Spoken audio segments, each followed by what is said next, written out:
किसी की याद में होता है बेकरार क्यों, जिसने बुला दिया तुझे उसका है इंतजार क्यों। वो ना मिलेगा तुझे जिसकी तुझे तलाश है, राहों में आज देख भगवान तेरी वफा की लाश है। ये तो जरा बता मुझे तूने किया था प्यार क्यों। वाह क्या बात है, क्या बात है। I am in this world but I don't know who my parents are. Isn't that strange? I'm in this world but I don't know who my parents are. Some say this, some say that. I said they must stand in front of me. I say look at them and say these are my parents. Then only will I believe that they are parents.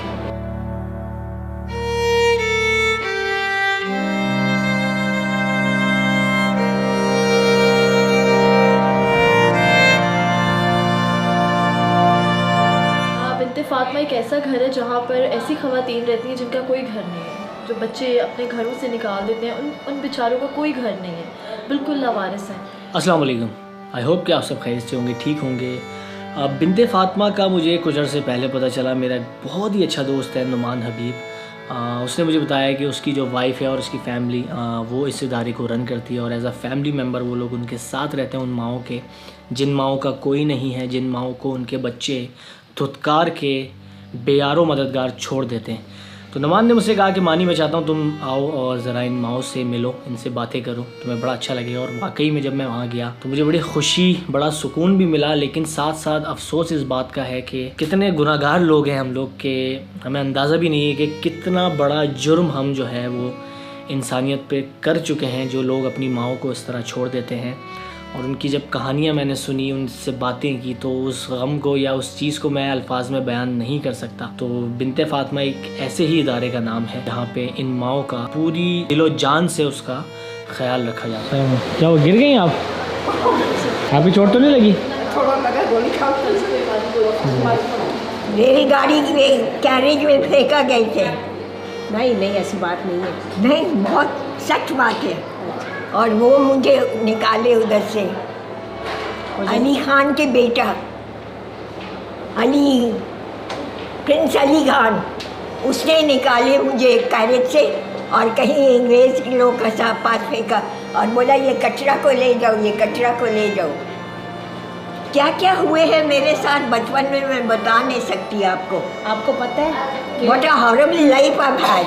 अच्छा, ये कहीं से पक के आता है या घर में कुक होता है? नहीं, खाना हम लोग घर ही पकाते हैं। अच्छा, खुद बनाते हैं? हाँ, खुद बनते हैं। खानसामा हमारे माशाल्लाह 3-4 लोग किचन में। खाना नाश्ते से लेके शाम तक का जो शेड्यूल होता है ना, वो मामू माशाल्लाह 6-7 साल हो गए हमारे साथ, इन माओं के साथ जुड़े हुए हैं।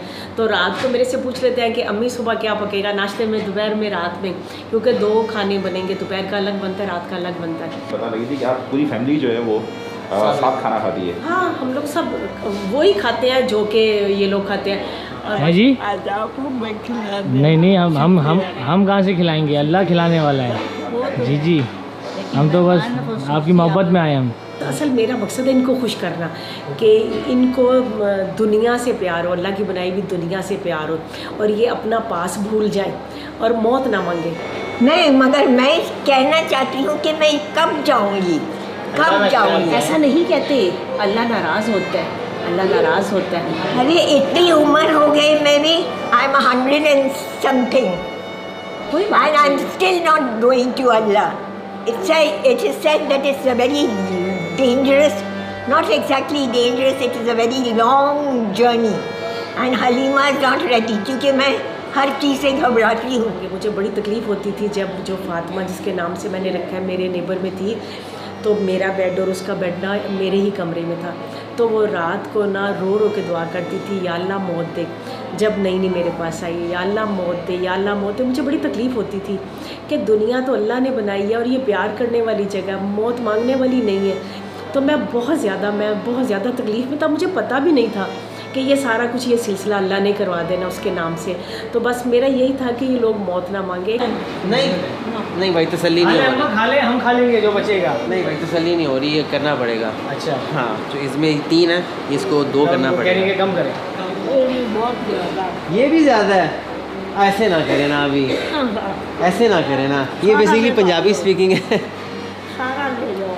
थोड़ा जाते खा के देखो, थोड़ा जया राजीनामा हो गया फाइनली हमारा। ये भाई और अम्मी ना हमको खाना बिल्कुल सही देते हैं। अच्छा। मगर जब कोई चीज़ कम होती है, रोटी का टुकड़ा या नान का टुकड़ा, तब हम इनसे कहते हैं तो ये हमको दे देते हैं। सही है, अच्छी बात ऐसी है। बात है कि नहीं देते। अच्छा, कोई तकलीफ नहीं है ना? नहीं, हमको यहाँ कोई तकलीफ नहीं है। सही सही। हम औरतें हैं, हम चार दीवारी में रहना चाहती हैं, छत में रहना चाहती हैं। तो अगर को बाहर घूमे या घर वाले ना परवाह करें, मुझे बड़ी तकलीफ़ होती है कि औरत को तो चार दीवारी में रहे। जैसे हमारे अल्लाह का हुक्म है कि नमाज औरत खुले आसमान के नीचे भी नहीं पढ़ सकती, अपने घर के आखिरी कोने में जाके नमाज़ पढ़ो। तो ये छोटी छोटी चीज़ें हैं और मुझे बहुत ज़्यादा, मैं दीन को बहुत ज़्यादा नहीं समझती। कुछ चंद बातें हैं जो कि मेरे दिमाग में बैठ के अल्लाह को राज़ी करना।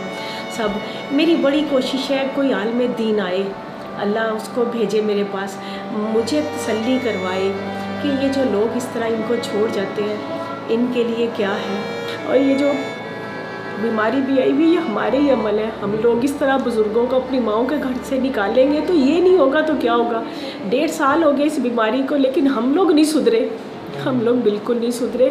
बस अल्लाह हिदायत दे, अल्लाह हिदायत दे।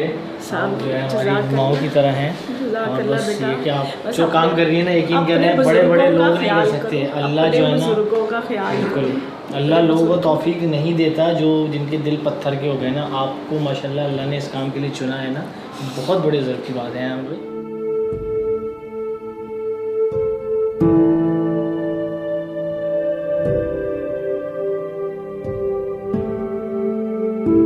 यहाँ जितनी भी हमारी माँ है ना, वो उनके हिसाब से मतलब ये खाने की वैसे क्वांटिटी तो देखिए, मुझ जैसा इंसान 4 भी खा ले तो शायद उसका पेट ना भरे, लेकिन इनके लिए ये भी बहुत है इनकी नज़र में। तो मामू का कहना ये है कि हम खाना रखते हैं ताकि खिलाना भी ज़रूरी है। बहुत से लोग हैं वो नहीं खाते, ऐसे ही है। इसमें यह है कि जैसे जो थोड़ा ट्रॉमा ये चीज़ें गुजरी हैं, कुछ लोगों की भूख ख़त्म हो जाती है। अच्छा, लिटरली कुछ लोग तो ये शायद याद करके थोड़ा उदास हो जाते हैं। मैं थोड़ा और आहिस्ता हो गया कि ना हम खा रहे हैं, पता नहीं हमारे अच्छा खा रहे होंगे कि नहीं खा रहे होंगे। तो थोड़ा ये मसले मसाइल है। अच्छा, ऊपर जो इनके मेंबर्स हैं इस घर के, वो थोड़े स्पेशल केस हैं जो कि खुद अपने काम भी नहीं कर सकते, शायद खुद खाना भी नहीं खा सकते। खुद खाना भी नहीं खा सकते। अभी आपने नीचे का मेन्यू देखा ना, ऊपर का मेन्यू अलग है, वो भी आप देखिए उसमें जैसे सॉफ्ट खिचड़ी है वो वाली, तो वो आपको अम्मी बेहतर बताएंगी। लेकिन जो ऊपर का खाना ना, वो अम्मी या मेरी वाइफ या फिर मॉर्निंग नर्स, इनके अलावा कोई नहीं देता, कोई भी नहीं। क्यों? क्योंकि इनमें मोस्टली डेमेंशिया के लोग हैं, शिज़ोफ्रेनिक भी हैं, डेमेंशिया के हैं कि जो भूल जाते हैं। मतलब आप उनसे पूछेंगे तो शायद हो सकता है कि हमने तो 3 दिनों से कुछ नहीं खाया, लेकिन हमें पता होना चाहिए, अम्मी को पता होना चाहिए कि हाँ किसने खाया है, या अगर नहीं खाया तो उसका दूसरा क्या हो सकता है कि ऑल्टरनेट क्या दिया जाए। कुछ भी खाना बहुत ज़रूरी है। भाई अभी जब हम यहाँ पे आए थे तो एक खूबसूरत सी नात की महफिल जो है ना मुनक्किद की गई थी, और जवेरिया सऊद जो एक बड़ा नाम है हमारी इंडस्ट्री का, वो नात पढ़ी थी, बड़ी खूबसूरत सी। तो अभी वो फ्री हो चुकी हैं, तो आइए ज़रा उनसे कुछ सवालात करते हैं कि उनका क्या कंट्रीब्यूशन है और क्या है। तो भाभी माशाल्लाह, पहले तो आप बड़ी खूबसूरत नात आपने पढ़ी, मैं अभी सुन रहा था यहाँ बैठ के, कुछ कैप्चर भी किया मैंने। तो मुझे ये बताएं कि आपका ताल्लुक कितना पुराना है यहाँ से और क्या कंट्रीब्यूशन है आपका इस बिन्ते फातिमा में? हमारी मोहब्बत और हमारी क्या कहना चाहिए वाबस्तगी और लगन का नतीजा ये निकला कि हमारे बिल्कुल बराबर वाले दीवार से दीवार मिले हुए घर में आ गए। तो मैंने इनको बहुत शुरू से देखा है, और मैं आपको ये बात बताऊं कि ये तकरीबन जब से यहाँ पर हैं 7-8 साल तो हो गए।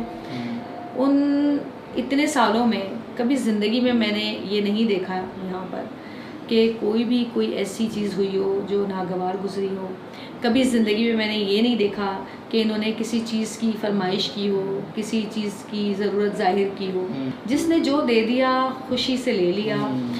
बस ये सिर्फ ये चाहते हैं कि हम यहाँ पर आएँ और इन बुज़ुर्ग ख़वातीन के साथ वक्त गुजारें और इनकी खुशी की खातिर इनके साथ बैठ के इनका थोड़ा दुख सुख सुन लें। बस इससे ज़्यादा कभी मैंने इनको कुछ मांगते हुए या कुछ बोलते हुए या कुछ चाहते हुए नहीं देखा। अच्छा लगता है यहाँ पर आके। अक्सर औकात जो है मैं भी यहाँ होता हूँ, सऊद भाई भी होते हैं, जवेरिया भी होती हैं, और आज भी जो है यहाँ पर मिलाद था और सुकून मिलता है। ज़िंदगी की चंद चीज़ें होती हैं कि आप समझ रहे होते हैं आपकी परेशानी अपना दुख ज़िंदगी में सबसे बड़ा है, लेकिन कभी कभी यहाँ पर आके लगता है कि नहीं भाई, हमारा दुख तो कुछ भी नहीं है, हमारी प्रॉब्लम तो कुछ भी नहीं है। दुनिया में बहुत मसले हैं, बहुत प्रॉब्लम्स हैं, तो उनका साथ बैठने से, उनसे बातें करने से अपना दुख भी कम हो जाता है, उनका दुख भी कम हो जाता है। इसकी 3 ब्रांचेस है। हेड ऑफिस कराची में है और जो मेरी नानी और उनकी फैमिली रन कर रही है, मामू हैं, और सेकंड ब्रांच इसके इस्लामाबाद में है जो बड़े मामू रन कर रहे हैं, उनकी फैमिली है साथ। एक्चुअली फैमिली ही साथ, हम लोग खुद रहते हैं इनके साथ, ताकि इनको बिल्कुल भी अकेलापन महसूस ना हो, डिप्रेशन में ना जाएं। और ये एज ऐसी होती है कि एक न्यूबॉर्न बेबी को ले लें और एक ये ओल्ड एज वो सेम है दोनों, तो इनको अकेला नहीं बिल्कुल भी छोड़ा जा सकता। और थर्ड ब्रांच लाहौर में है जो नशेमन इकबाल में है, वो मेरी मदर रन कर रही है और साथ में फैमिली है। सच बताऊं तो हमारे जो अमाल हैं ना वो इतने बुरे हैं कि मतलब अल्लाह शायद ही हम सबको माफ़ कर सके, मगर एट द सेम टाइम उसी जगह पे अल्लाह के कुछ लोग हैं जो इस दुनिया को चला रहे हैं, जैसे कि ये असद भाई और इनकी फैमिली, इनकी अम्मी, इनकी वाइफ और इनके सारे भाई। इनकी सबसे अच्छी चीज़ फैमिली की मुझे ये लगी कि इन्होंने इस इदारे को किसी डेडिकेटेड जगह के ऊपर जो है ना ओपन करके छोड़ नहीं दिया किसी एम्प्लॉइज़ के ऊपर, बल्कि ये लोग ख़ुद रहते हैं, ख़ुद ख्याल रखते हैं, चाहे वो खाने का हो, चाहे वो इनके चीज़ों का हो, चाहे वो इनकी दवाइयों का हो। तो वो एज़ अ फैमिली उनके साथ रहते हैं, इनके बच्चे भी वहीं पे रहते हैं, इनके बच्चे जो हैं उन माओं के साथ खेलते हैं और वही खाते हैं जो इन लोगों को खिलाया जाता है। मतलब कहीं पे भी कोई ऐसी चीज़ नहीं है जहाँ पे इन माओं को ये फ़ील किया जाए या फ़ील करवाया जाए कि आप लोगों का कोई नहीं है। तो मैं समझता हूँ ऐसे फ़रिश्ता लोग जो है ना वो अल्लाह के लोग हैं जो दुनिया को चला रहे हैं, वरना हम और आप जो अमाल करते हैं उस पे तो अल्लाह शायद ही हमें माफ़ कर सके। तो मेरी इन दी एंड आप सबसे यही रिक्वेस्ट है कि आप लोग प्लीज़ यहाँ पे एक बार ज़रूर जाइएगा। एड्रेस सारा डिस्क्रिप्शन में मौजूद है और अभी रमज़ान भी आ रहे हैं, इसके अलावा भी आप लोग चाहें तो इनकी मदद कर सकते हैं, क्योंकि ऑब्वियसली सी बात है इस इदारे को चलाने के लिए कुछ फ़ाइनेंस की ज़रूरत होती है और अल्लाह वो अपने बंदों के ज़रिए ही करवा सकता है।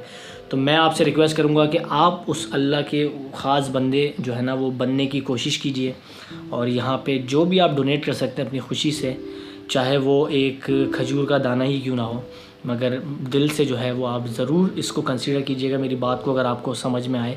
और जो भी आप मदद कर सकते हैं वो ज़रूर कीजिएगा। सारी अकाउंट की डिटेल्स और कॉन्टैक्ट डिटेल्स वो नीचे डिस्क्रिप्शन में मौजूद है। इनका एड्रेस भी आप ख़ुद जाके भी दे सकते हैं, आप ऑनलाइन ट्रांसफ़र भी कर सकते हैं। तो ज़रूर बिनते फ़ातिमा को आपने याद रखना है और अल्लाह के उन ख़ास बंदों की जो फ़हरिस्त है ना उसमें अपना नाम ज़रूर लिखवाना है। Thank you so much. खुश रहें, अपना बड़ा ख्याल रखें और इन माओं से एक बार ज़िंदगी में जब भी टाइम मिले मिलिएगा ज़रूर जाके। Thank you.